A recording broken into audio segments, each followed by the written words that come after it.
সাংবিধানিক প্রতিষ্ঠান সংস্কারের প্রস্তাব রাজনৈতিক দলগুলো মেনে না নিলে তা কোনো কাজে আসবে না বলেছেন বিশ্লেষকেরা। বিকেলে রাজধানী রমনায় একটি বেসরকারি সংস্থা আয়োজিত সংলাপে উঠে আসে এই মন্তব্য।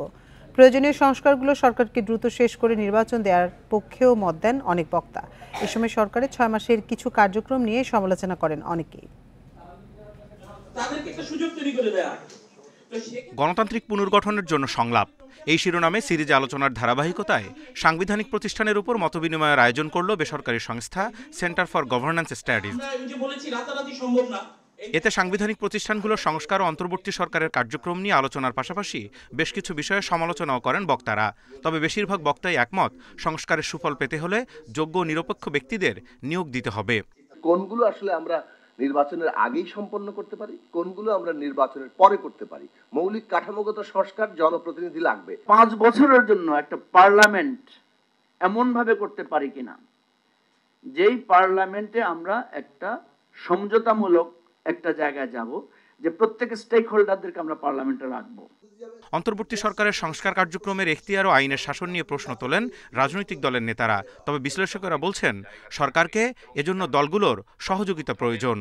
এই অন্তর্বর্তীকালীন সরকারের সকলকে নিয়ে পথ চলার যে বাধ্যবাধকতা, এই প্রশ্ন থেকে যারা যারা সরে যাবেন তাদেরকে মনে হবে তারা জনগণকে খাটো করে দেখছেন। সংস্কারের যদি ট্রু আর্জ মানুষের মধ্যে ঢোকে, তাহলে সেটা বিএনপিও ইগনোর করতে পারবে না। এবং বিএনপি মতো একটা দল যদি নাও চায় সে এটা করবে, কিন্তু তারপরও তাকে আসলে যদি ভোটের মাধ্যমে ক্ষমতায় থাকতে হয়, ক্ষমতায় যেতে হয়, তাকে এগুলো করতে হবে। এ সময় বিভিন্ন সমালোচনার জবাব দিয়ে নির্বাচন ব্যবস্থা সংস্কার কমিশনের চেয়ারম্যান বদিউল আলম মজুমদার বলেন, শুধু শেখ হাসিনার পতন নয়, ফ্যাসিবাদী কার্যক্রম বন্ধের জন্য সংস্কারের দাবি ও দায়ীদের বিচারের জন্য রাস্তায় নেমেছিল জনগণ। শেখ হাসিনা যেই পদ্ধতি প্রক্রিয়া যা কিছু রিপ্রেজেন্ট করেছিল তারই অবসান চেয়েছিল।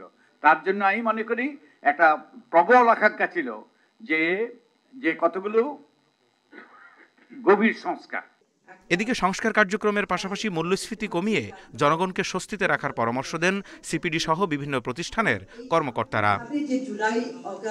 Zahidul Bashar, Independent News, Dhaka.